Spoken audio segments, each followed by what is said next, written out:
Second chat session of 5G mobile data beginning of AI smart society. In this chat session, basically we will discuss the three dimensions of for the capacity enhancement in 5G. Actually, in few slides we will discuss the how the 5G latency and throughput will create enablers for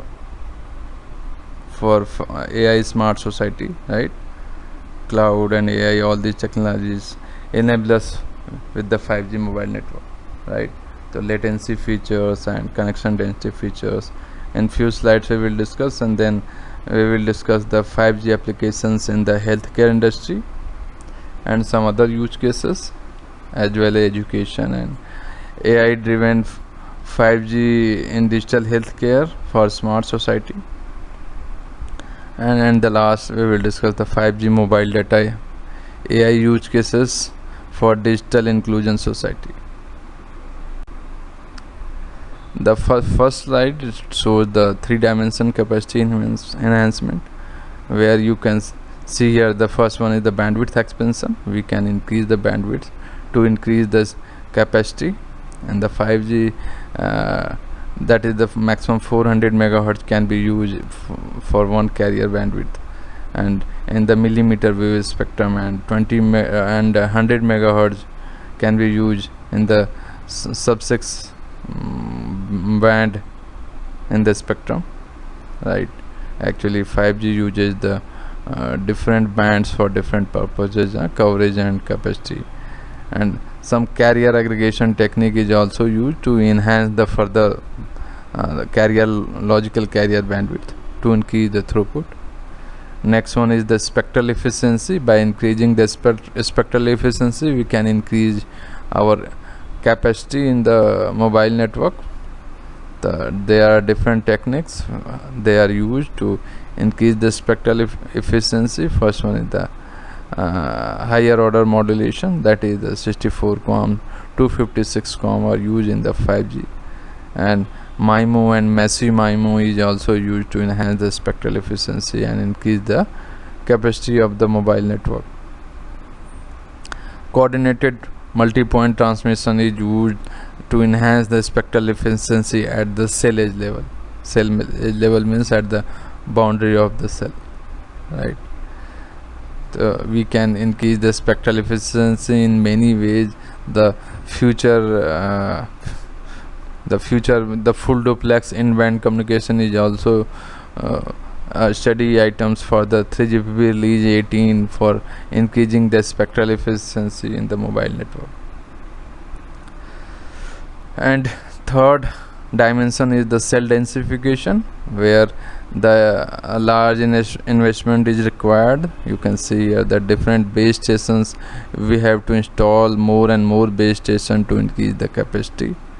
Relay, device to device communication, machine types of communication, means heterogeneous network. We can scatter the whole the city to densify the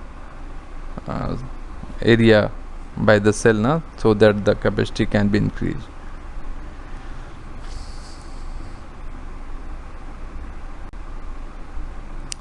Uh, 5G key architectural consideration when the millisecond matters, where the latency matters, how the architectural condition is important. Here you can see here the actually differences between 4G and 5G, architectural differences, how they are brings the millisecond latency 1 millisecond or less than 1 millisecond by moving all the core network near to the users, and that is known as the virtual IGH, where user plane functions of core network functions comes near to the user, right?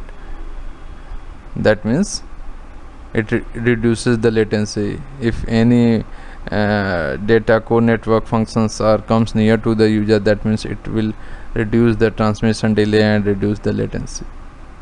and all the network, whether it is a radio or it is a core, all the network functions are virtualized in the 5G core network as well as radio access network.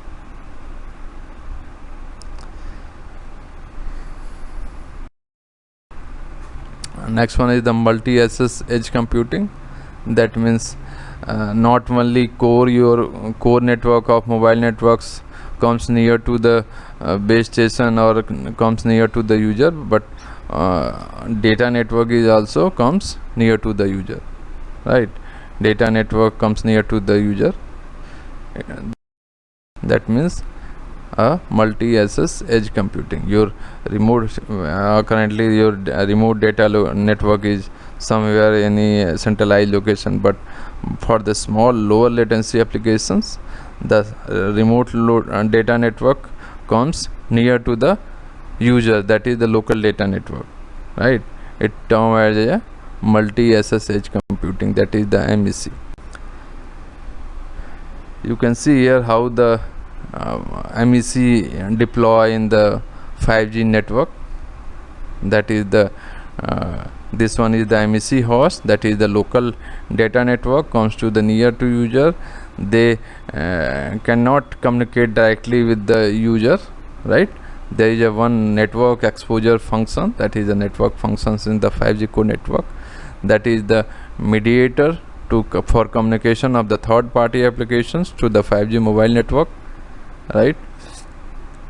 That's why first signaling take place between the NEF and MEC hosts. Then what are the requirement of applications, application requirement, whether it is a low latency application requirement, then this traffic steer from this user plane edge cloud to the this MEC host. Otherwise this user traffic moves from the 5G core network user plane functions, regional functions, or core network functions, edge cloud, or different clouds are there. The core network of 5G network is not centralized now. These are distributed network core network functions, right? So it is sometimes near to the users, it is called edge cloud. It is sometimes centralized, that means central cloud, right? Regional cloud, it depends on the location of the 5G core network. That is the main deployment scenario in the of MEC in the 5G network. It basically all these architecture enables the reduce the latency, millisecond latency. That is very important in the healthcare and AI system, always 5G enables the cloud communicate with the 5G only because of very lower latency, and this are the architectural features that reduce the latency in the 5G network. These are the different principles and capabilities of the 5G core network. The separate control and user plane functions, you can say, okay. Virtualization and orchestration. The 5G core network and access network are virtualized, and common access to 5G or access agnostic. 5G core network is access agnostic. That means the 5G core network supports all type of access network, whether it is 3GPP or non 3GPP. Next feature of core network 5G is the network slicing. That means the dedicated end-to-end resource can be given to the any applications. That means on the top of one physical network you can virtually or logically create a number of dedicated logical network, right?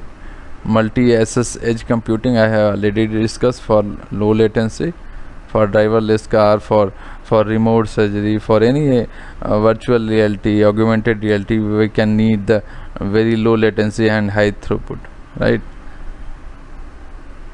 That requires the MEC. And service-based architecture, 5G core network are the service-based architecture, means different network functions are act as a service provider and service consumer. Provider and consumers are connected or communicated with the service-based interface, that is the SBI interface. And it is the HTTP2 protocol API, that is the common protocol they are using to communicate between the different network functions. And for the 3GPP release 17, the reduced capability devices used when the connection density matters, right? A large number of devices basically used in the remote location, right? That devices should be reduced capability. Reduced capability means it increases the lifetime of that devices. Now battery consumption is very low, energy consumption is very low, so that they can last more than 5-10 years, more than 10 years. Okay, so how the user equipment power saving overview as a triangle. This slide I think is a very important. The first point is the hardware restriction and reduced capability. We can reduce the class power of the user equipment so that they cannot transmit higher power. And single antenna MIMO requires the higher power transmission, but single antenna it further reduces the power consumption. And half duplex operation. Half duplex means uplink and downlinks are not transmitted at the same time, right? Whether it is that is the half duplex operation. In half duplex transmission, your base station can communicate in the full duplex mode, means transmit and receive at the same time, but your user equipment are not transmitting and receiving at the same time. That is the half duplex operation. By this operation we can reduce their power consumption. Bandwidth restriction, if we devices are searching for higher bandwidth devices, that means it consuming more power, right? If we bandwidth restrict, user equipment bandwidth restrict, then that means it can reduce the unnecessary power consumption. And other operational enhancement is there to reduce the power saving, that is the discontinuous reception, sleep mode, power saving mode, right? We will not discuss in detail. Signaling reduction, traffic tracking area update reduction, some techniques are using so that they are on the border of the location area, they may update, but the inner cell means those user equipment which are not moving, or you can say they are near to the base station, no need to be periodically traffic area tracking area update required. That devices signaling reduce by using this technique. Cross slot scheduling, that means their resources and their signaling comes in the different time slot, so that it can reduce the power consumption. Other enhanced mechanism and innovation to reduce the user equipment power, that is the wake up signaling, right? Relax measurement, adaptive bandwidth you use in the 5G to increase the lifetime of the user equipment. Adaptive bandwidth means different bandwidth parts is used in the 5G, right? The lower bandwidth part, higher bandwidth part, if they are not using connected with the mobile, they are not transmitting any data, they change the bandwidth part in the lower side. Different 5G applications in the healthcare industry: the mobile image reading, pre-hospital and remote emergency treatment, internet consultation that requires very low latency if you want to 3D and real-time consultation, right? Asset management, patient tracking, these are the use cases in 5G. Indoor value-added services, remote surgery, AR, VR, healthcare, education, and ICU wireless access. All these require very low latency application. And different virtual reality services in the education as well as gaming, right? In the education field, there are actually two types of VR services. First one is the 360-degree video, right? Next one is the computer graphic VR, right? In the panoramic VR 360-degree view, that is the real scene you can see from your home location, in the any concert or any cricket match, football match from your home by wearing the headset, right? You can just like if you move your head na, turn from left to right, it is experiences that you are sitting in the stadium, you are looking the match from the stadium, just like you are sitting in the home na, you are sitting in the home, but it experiences like you are sitting in the stadium. That is the panoramic VR, home theater live broadcast you can see at home only, right? The application of this panoramic VR also used in the education system na, from remote location you can access the high quality teachers lecture by studying remote location. And next one is the VR services application is the computer graphics virtual reality. That means all this graphics are the not reality, is a computer generated graphics na? These graphics can be used in many ways na? In many ways, in gaming and in designing of cars and designing of furniture, right? The different Facebook, you social media, you can create a computer graphics virtual world. The VR are useful in this use cases.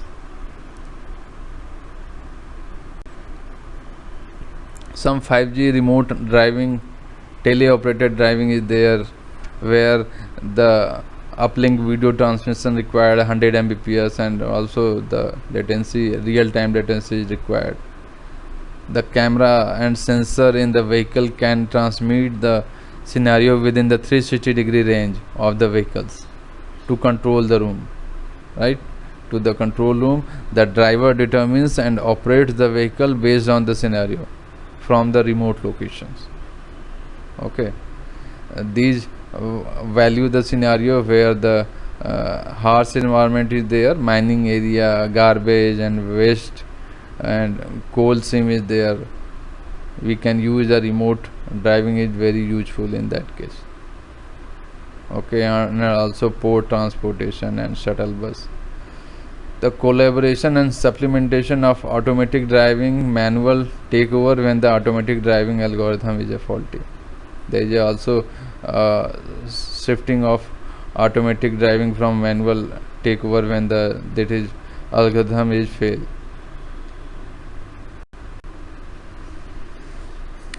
AI driven in the 5G in digital health care for smart society.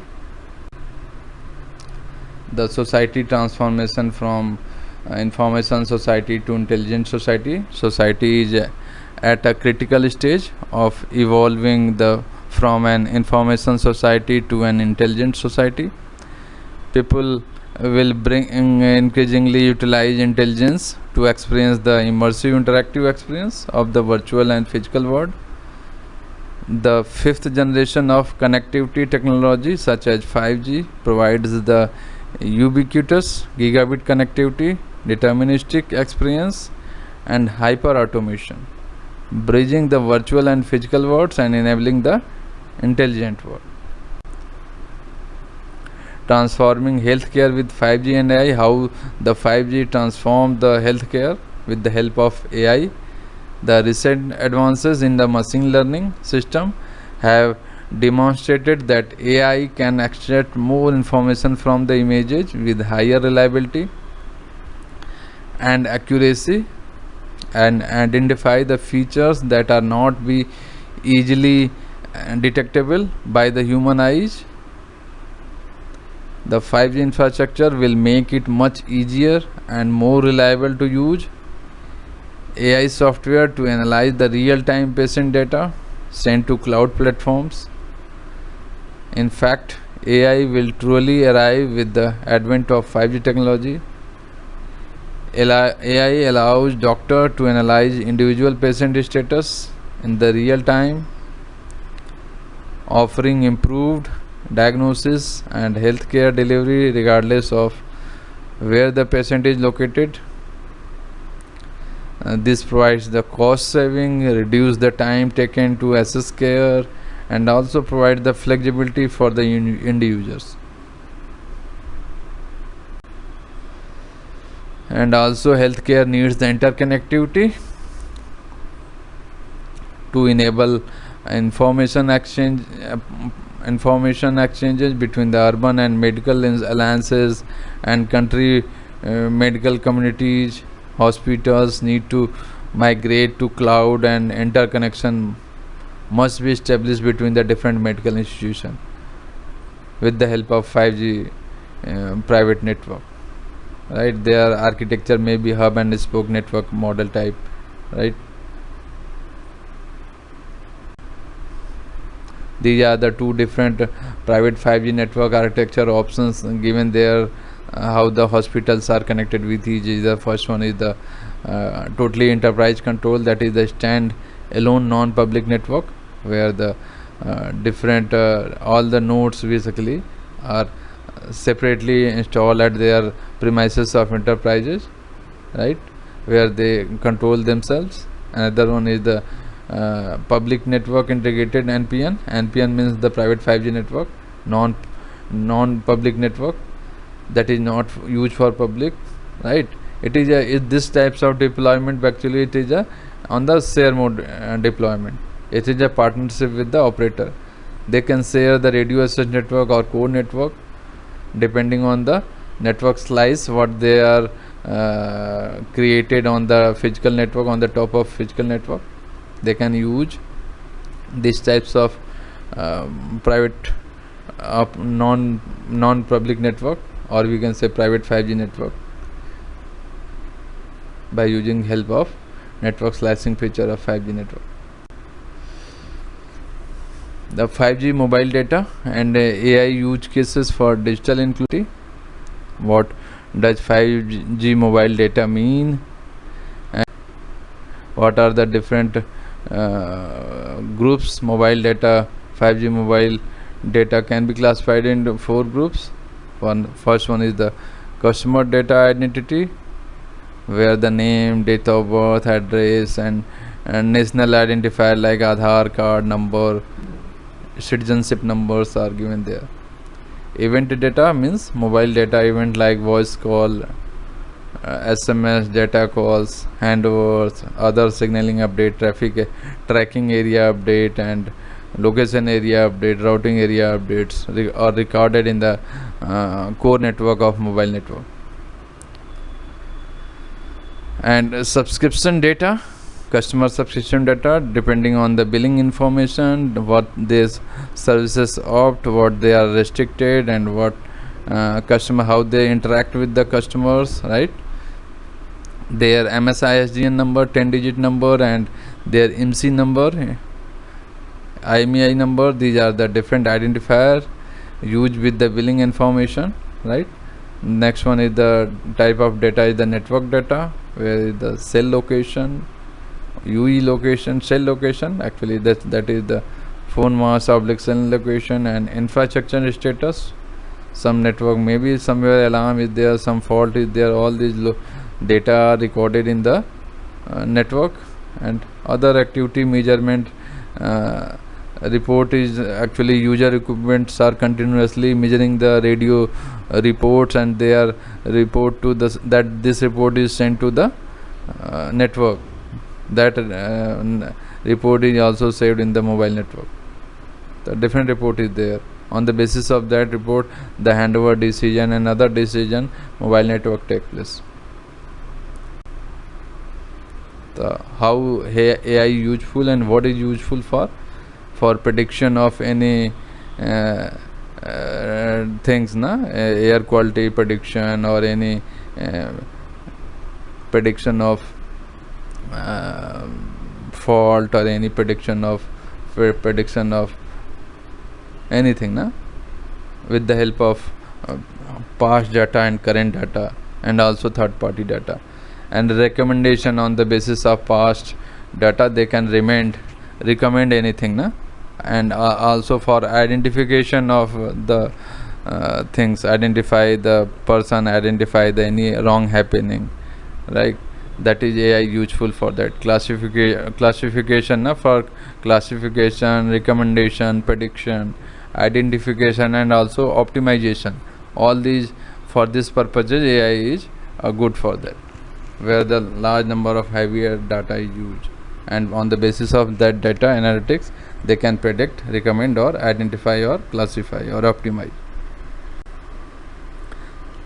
These are the 5G mobile data processing framework. You can see here the mobile network operated data, customer data, event data, and network data. Right, I have already discussed semi socio-economic data, demographic data, sign up info, activity status, calls, SMS data, event data, and network data, cell location, infrastructure status. Processing of these raw data to cleaning and filtering, validation, normalization, aggregation. After the processing, it comes into the analytics part, where AI machine learning helps to predict the things for future. It also analytics, mobile data analytics use the third party data, right? Infrastructure map, weather report, population report, satellite imagery. Okay, on the basis of that they can predict any of the mishappening, or a pollution, higher population, or any spreading of the diseases, infectious diseases. They can predict where it is happening to the main hotspot.